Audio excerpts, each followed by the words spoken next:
ওমর ফারুক বলেছেন, মুতু কবলান তামুতু, মরার আগে একবার মরো। হাসিবু কবলান তুহাসাবু আলাইকুম, তোমার হিসাব নেওয়ার আগে তুমি একবার নিজের হিসাবটা করো না। কাগজ বের করে একটু লিখো না কি কি ভালো কাজ করছিলা, যেগুলো দিয়ে নাজাতের ওসিলা হতে পারে, 1 2 3, আর কি কি আকাম কুকাম করছো দেখো না, লিখে দেখো তোমার অবস্থাটা কি। মরার আগে একবার মরো। মরার আগে খাটের মধ্যে শুয়ে শটান করে চোখ বন্ধ করে একবার মরার ভান করে দেখেন কেমন লাগে।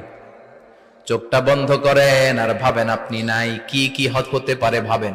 আপনার ছেলে মেয়েরা কান্না জুড়ে দিবে, আপনার প্রাণের স্ত্রী বিলাপ শুরু করে দিবে, বন্ধু বান্ধবের চিৎকার আর মাতম, স্থানীয় এলাকার মসজিদে ঘোষণা, অমুক এলাকার নিবাসী অমুক ভাই অমুকের ছেলে অমুক দুনিয়ায় নাই। সব আত্মীয়রা চলে আসবে, ফেসবুকে স্ট্যাটাস দেয়া হবে, সবাইকে জানাবে বিকাল 4টায় অমুক হাই স্কুল ময়দানে আপনার জানাজা।